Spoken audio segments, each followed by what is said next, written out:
So this video then obviously is about terrariums and a little bit about botany and one of the things that I do.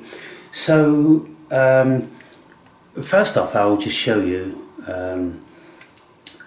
I've just made a couple of new terrariums. One of them's for my daughter and the rest are for myself. So for my daughter's work desk, she works from home, and so that's perfect. I've made her this little one, and if we can look at it like that, let me swap hands and get in the light. So I've put in there a piece of wood with the moss all over it, and in the bottom there's volcanic rock, and you see that water level. So I've put the wood in the water, so the wood is always going to be drawing up the water and feeding the moss. Then I've got some moss for a blanket over the soil. I've got a blanket of soil there, so you got the volcanic rock, then the soil, and then the moss, and then a couple of bits of volcanic rock, and you put the lid on, and that keeps the moisture in. And this is kind of like an antique jar that I bought from a charity shop for £1, and so that will sit on the desk beautifully, and as long as it's not in the sunlight it won't condensate, and so she's got some life to look at consistently. So I'll put that one there, and then I have I've just made this one, and again I've put in the volcanic rock, and then the soil, and then the moss, and a lump of wood right down to the bottom. So I'm going to fill that up with water, 1.5 inches, and always maintain that water, and that way then that should thrive. And now what you can do if you buy these sort of things, I think I paid like £1.50 for that from the charity shop, but online you can buy perspex circles, and you can almost, well, look at that, perfect. And so that will keep the moisture in, and as long as that's not in the sun it won't condensate. So I'm going to be putting this one over here, because in that corner it doesn't get any direct sunlight, and so I'm going to water it now. Let me see if I can juggle with this. Get some water.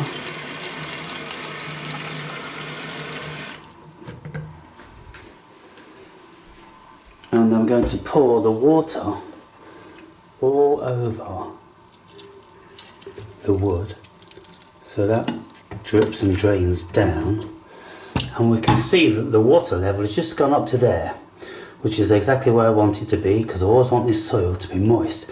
So when it starts to evaporate and go down, I'm going to bring that soil back up, the water level back up, and I'll pour the water all over, and sometimes I use a sprayer to make sure that I'm getting all of it. So then I've got my aloe vera, and that's absolutely thriving there, and this one also, let me put this perspex up on the top there like that, keep that in there. This one is an open topped one, and it's got a bit of wood and a bit of stone and another aloe vera and some more volcanic rock, and this one's a bit saturated because I watered it copious amounts yesterday, and so in a day that'll be most of the water will be evaporated from the top, and so they seem to be happy there. This one I'm gonna refurbish today, It's gone. I don't know. I don't know what I'll do with that one actually. So you can see this one. It's not looking so great. I think the vibrance is gone from the moss because that was last year's. And this one, it's a nice green antique jar, and the wood with the moss on is gone very yellow, and then they've got these other sort of weeds growing in it. So well, look at that one, looks a fern, that one is. That one's a fern there, so that adds to a little bit of something.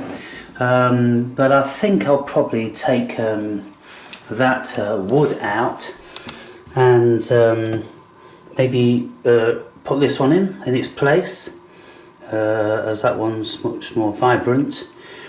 And then I've got some more beautiful pieces, nice soaking wet dead wood and a beautiful moss. And so I'll find a dish and I'll just place that in. Then there's other bits of moss. Now the volcanic rock is like this stuff, and it was about, I don't know, £20 for a kilo or 2 kilos. So I got all that and quite a bit more, which I've used in all of my plants.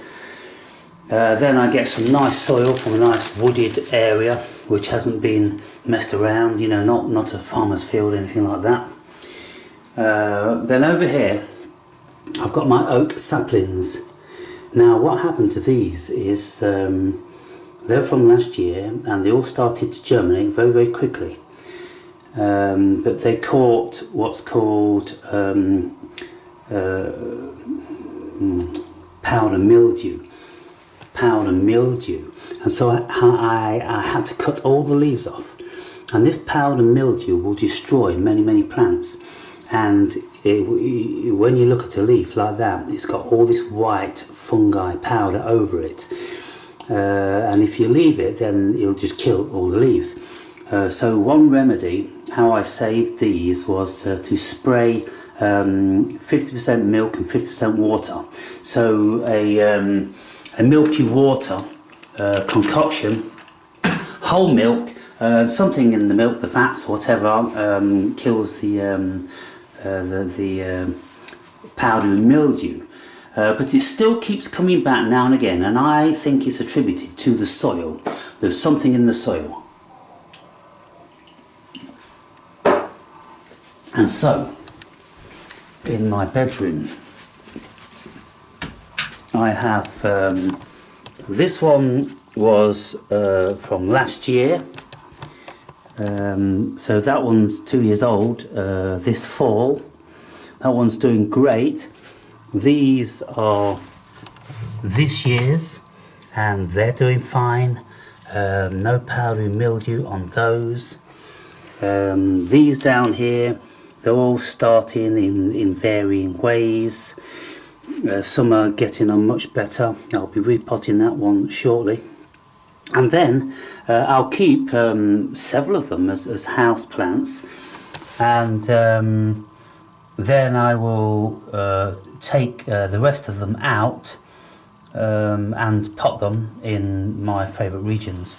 Here's another one of my terrariums.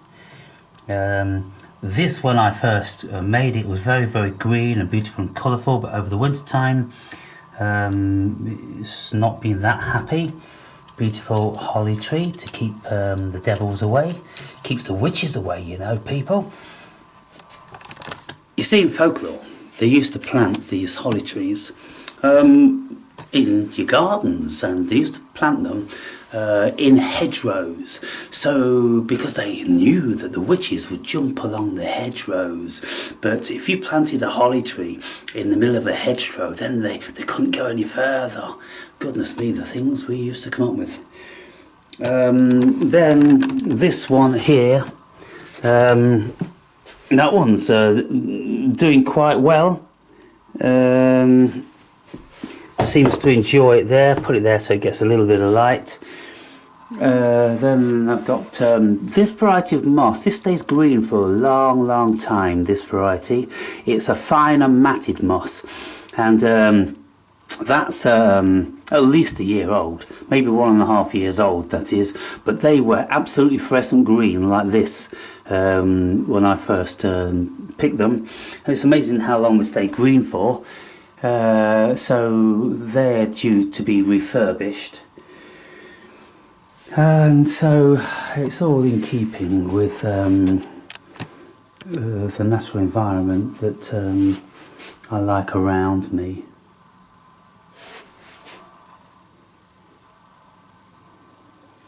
And so that's my bedroom, and then in the bathroom we have an aloe vera which is getting on like a house on fire. Absolutely beautiful. Then some other plant. Then we have this one. This is one of the plants that was sponsored by one of you guys, and Julian sponsored this one. And so it drops its leaves because it had like about 5 leaves down below, but it's always dropping those, which is a bit unfortunate, but you know, this is life. It keeps heading for the sky and reproducing, and yeah, that there. And then the other plants, some of these were sponsored by you guys as well. Some of you might recognise when I made that video. They're looking, you know, a bit old now. They're in their 2nd year, and I don't know whether they'll shoot out some new foliage this year. If they do, I'll cut these old ones off. But they don't drop any of their leaves. They hang on to them, and so again, these seem to be quite happy. And then I have this variety over here, and so you can see that here's my green man that I created. So I've got the green man there, and then these beautiful pieces of bark, and then these are silver birch leaves, and then false moss.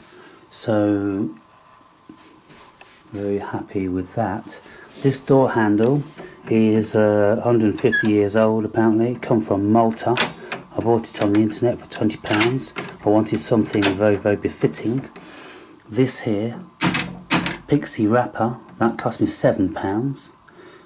So a bargain, also an antique. Then over here, this smiley sun, that cost £20. Very heavy that is.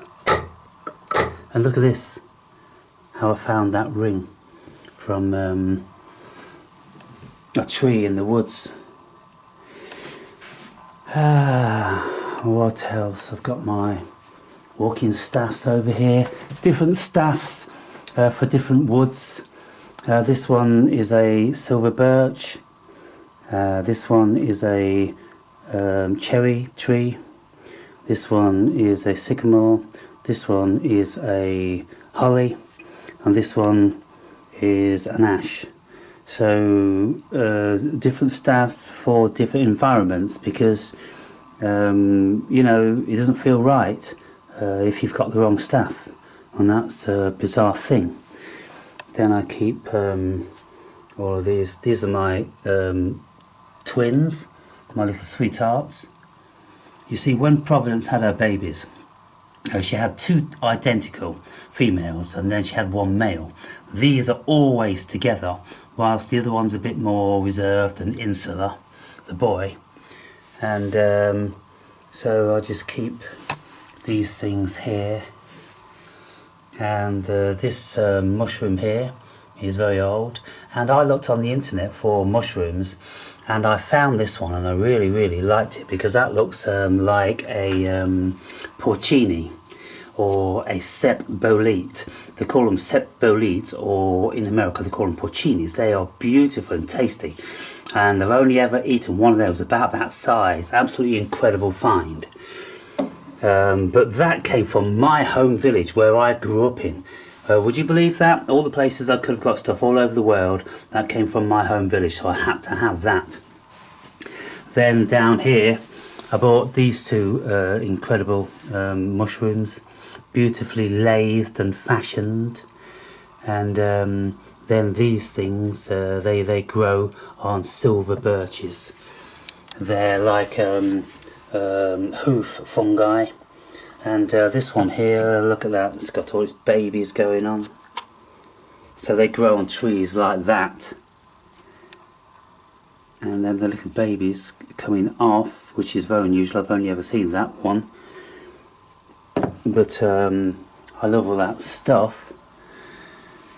And yeah, my books. And down here I have some green granite and some more pieces of bark and strange burrs. This is a burr, grows on silver birch trees. You get all these different sorts of growths like that, as well as these. So I incorporate a couple of snakes into the house for the vibration. A nice little pedestal of a piece of oak, and all goes very, very beautiful. All the colouring, it's all very colour coordinated. And that's my hummingbird, a famous 1960s Gibson replica. And so there you have it, people. So back to the terrariums. So I'm going to refurbish these two, and I'm very, very happy. You see how vibrant they are when the moss is fresh and vibrant, and if you keep it like that with plenty of water, then it'll last like that quite a long time. And I just love life in my life, and of course all the leaves and everything, and this bee honeycomb. That's remarkable, isn't it? Absolutely remarkable. And you can see here, this is where apparently the queen bee was. She's got a different housing. And I watched this throughout the summer, absolutely covered in bees when I first saw it. But then when all the larvae had grown and hatched, the bees retreated back and back and back until there's just a couple hanging around here. And the only bee left in this honeycomb was the queen bee, which had died in there. And so yeah, I just broke the twig off and brought that back. What else? On all of my furnishings I buy all wood, solid woods. This is solid oak. These are some sort of ash or something like that. Very important to have the wood, and all these cabinets, I'm very fortunate to have these in this ash type colour. So that's all amazing stuff. And so there you have it, people. These tentatively are starting to bud now. They've been very, I don't know, taking a long time, and I think maybe they're taking a long time because they haven't had the leaves to gain their energy from the sun for the sugar, because from the photosynthesis they create glucose, and so if they haven't no leaves, they've got no way of getting the photosynthesis, so they're growing very, very slowly. But this one's proven to be very strong, healthy. So there you have it. Catch you guys later.